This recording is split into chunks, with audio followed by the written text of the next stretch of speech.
Hey guys, Derry here from DrakeWingGaming. Some of you know me on Twitter, the Gaming Dragon, and as you can see, we have a new build for Psychic Connections. I'm very excited to delve into this. I also want to find out who the hell punched the bunny. But anyway, let's jump right into this. I'm very hungry and I'm waiting on my food delivery, so let's just have some fun, shall we? And beat the ever-loving crap out of whoever hurt Quinn. Anyways, let's get started. Alright. Quinn, holy crap, what happened to your eye? It's a long story. Can I come in? Of course. The normally cheery rabbit turns behind him, looking down the empty hallways before walking into my room. My exhaustion fades as my brain runs a mile a minute, filling with speculation on what happened to Quinn. I haven't the faintest idea what could have happened, especially this late at night. Did he get into a fight? He doesn't seem like the type, and I doubt he tripped into a doorknob or anything like that. I should probably let him explain first before jumping to conclusions. Love this music. Quinn sits on the bottom bunk of my bed and looks at me with a face I cannot discern. I can tell he's thinking hard about whatever it is he's about to say, but I'm going to scream if we just stare at each other without saying anything. Deep breaths. Okay. So, I got into a bit of a scuff with my roommate. It's not a big deal, though. I just need somewhere else to sleep tonight. Here I'd been thinking the worst thing about having a roommate would be them sometimes stealing your food. The last thing I'd expect coming to college is that I could get assaulted by one of my peers. For this to happen to Quinn, one of the nicest people I've met since moving here, it doesn't seem fair. Quinn continues looking at me with tired eyes. I'm not sure how long I was lost in thought, but I feel like I should say something. Should I call Zoe? I know your phone broke, so you probably want to let the others know. No, that won't be necessary. I'm not sure what I'll tell them yet. I mean, you could just say what you told me. Heh, nothing good would come out of it.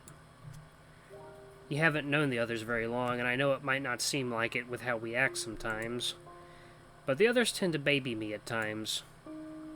Aiden and Elliot are always trying to give me advice. Zoe constantly tries to fix things, while Jude just overreacts. Be honest, Mason. How do you think my hot-headed best friend would react to me telling him someone hit me? Well, after seeing how easily he threw out that asshole from the cafe, I can't imagine he'd be too receptive to Quinn's roommate. I guess you make a good point. I'm not sure if hiding it is the right call, though. I know. I'll talk with Zoe about it. She can keep a secret if I beg her to, and I'll figure it out from there. Just please promise me you won't tell Jude. At least not till I have things figured out. Yeah, I won't tell him. It's your business. I'm not sure this is the best idea, but okay, I won't tell him. Thank you. It means a lot to me, really. I know I'll have to tell everyone eventually. I just don't want anyone getting into trouble over this.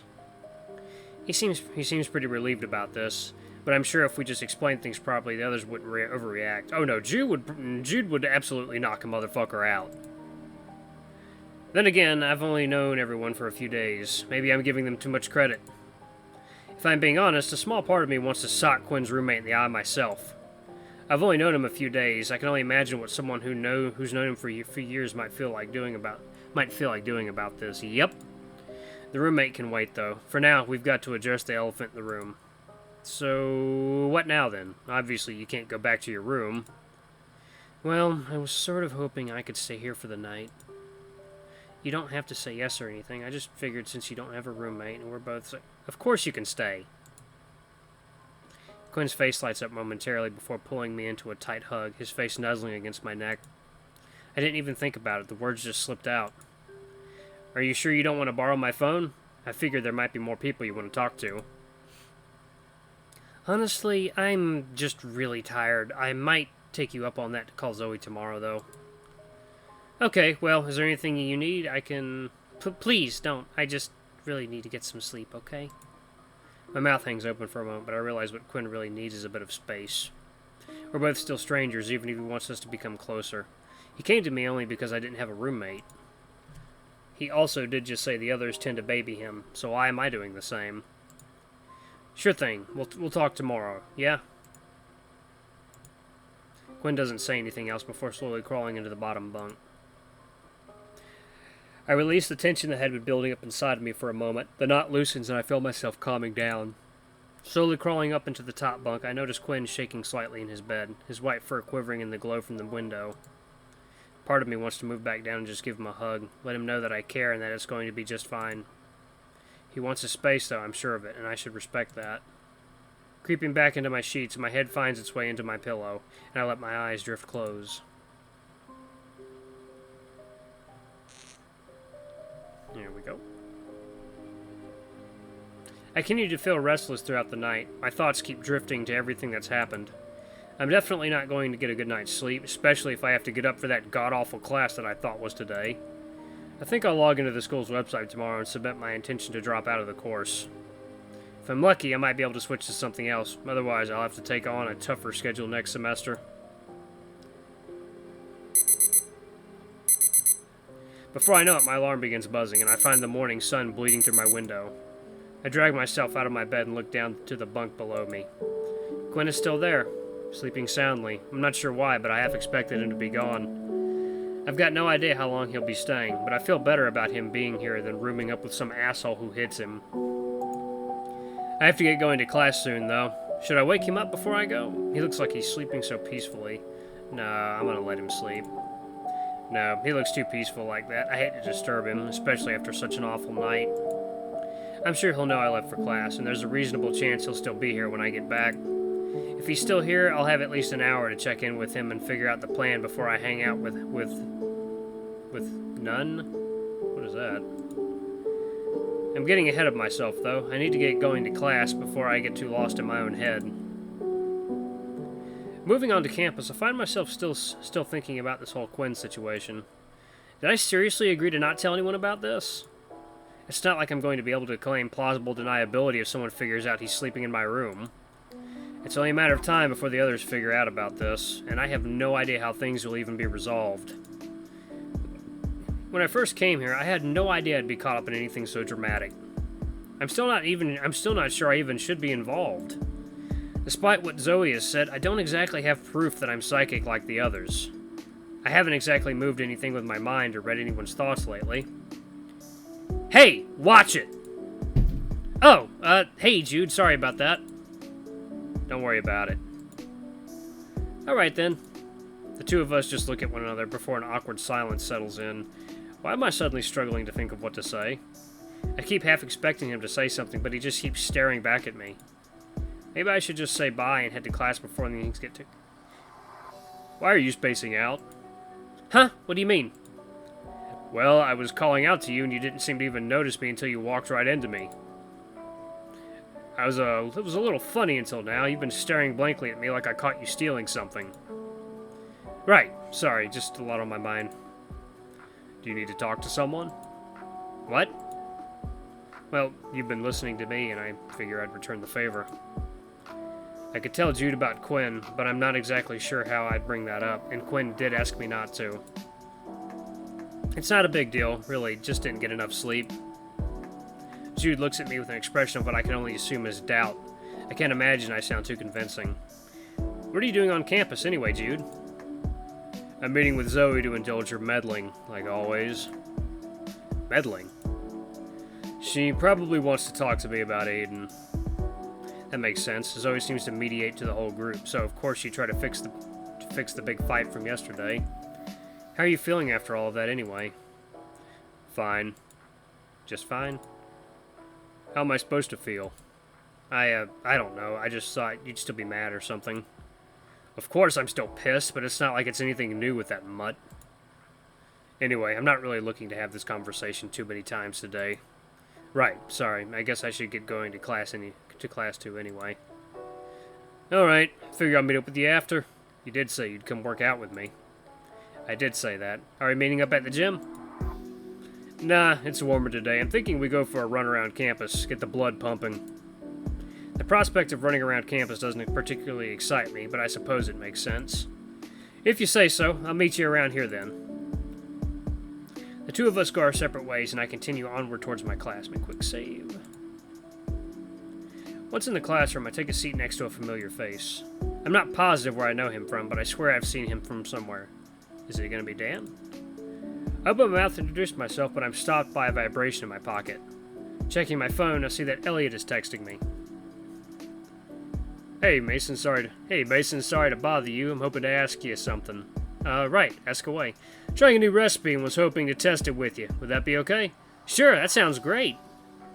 When would be a good time? Well, I have plans later today. Maybe this weekend? That could work. I'm guessing you're in class at the moment?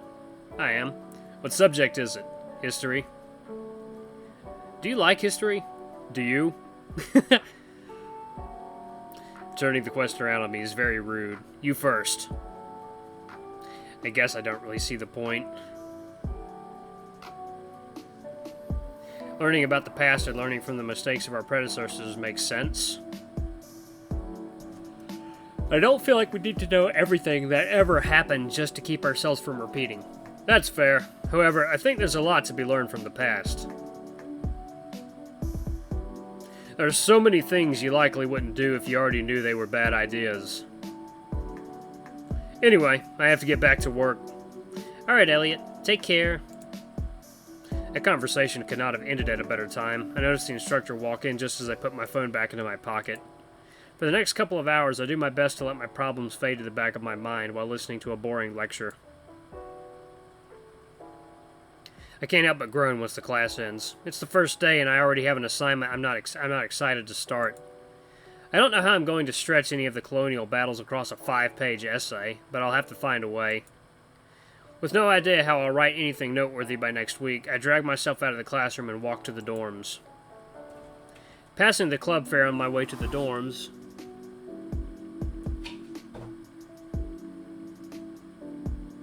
Ooh.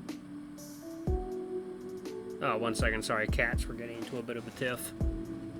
Passing the club fair on my way to the dorms, I noticed far less people are there than I expected.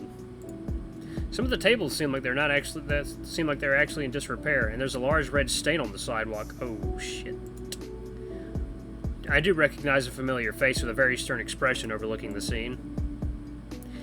Hey, Aiden. What happened here? Oh, hi, Mason. Nothing you need to concern yourself with. It's just another series of pranks associated with the degenerate pledge process of the fraternities plaguing our campus. What kind of pranks? Where do I even begin? Defacing a club sign, and fake blood thrown onto a teacher. I happen to be in the splash zone for that last one and I need to get my blazer replaced. Not to mention we had a couple of students streaking through the crowds. Seriously, people actually do that? It's certainly a first since I've been here. I don't know who they were, but I'd have no doubt they'll face serious punishment. I never realized college life was so wild. It isn't supposed to be. They should be keeping their fun in more confined and private locations. This is a place where people have come to learn, not watch strangers flaunt their genitals as they run around screaming nonsense. Aiden lets out a low growl before he catches himself. He looks at me before relaxing his expression. I shouldn't get too worked up over this. In the end, the damages will be rectified in a matter of hours. So, is there something I can do for you? No, not particularly. I just saw the mess and then I saw you. So I've just figured I'd see what was up. Whew. I see. Well, now you know. That I do. How are you feeling after yesterday, by the way? What do you mean? That fight between you and Jude? You mean his verbal assault against me. I'm fine. It's not news to me that he isn't fond of me. Still, nobody likes being yelled at. While that is true, we're both grown men. It's only a matter of time before Jude sees reason anyway. Somehow I find myself doubting that very much. I'm still not even sure if it's Jude that needs to see reason either. In any case, I should probably stop prying and get back to my room before Quinn goes anywhere, if he's still there to begin with. I should get going. I suppose I'll see you around, Aiden. I imagine you shall. We're going to stargazing this weekend, after all. Right, that trip completely escaped my mind. I've got way too many things to keep track of at this point. I give Aiden a small nod before proceeding on a short journey back to my dorm room. Walking into my room, I find Quinn resting on the bottom bunk. Had he moved at all since this morning? Hey, Quinn, I'm back. What? He scratches his face before wincing as his hand grazes his bad eye. He then looks up and acknowledges my presence. Hey, Mason, do you have the time? It's about 2:45. Did you get around to talking with Zoe yet? No, not yet. I walked over to her room earlier, but she wasn't there. So he's just been sitting here for hours, just waiting for me to get back? Do you want me to call her back then? Do you want me to call her then? Okay, guys, this is where I'm going to end it. Oh, yes! I'm enjoying this so far. I cannot wait to find out who this asshole is who hit the poor bunny. But anyway, guys, thank you so much for watching. Don't forget to like, comment, subscribe, and ring that notification bell. I might be dipping my toes into the whole VTuber thing. There's kind of, not a lot of femboy VTubers out there, and I kind of,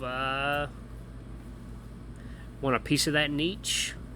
So we'll see how it goes. I've got some resources I can tap into tonight. Maybe do a little bit of avatar design, see where that goes. But anyway, guys, fingers crossed that something comes out of that. I love you all. I'll see you in the next video. Bye-bye.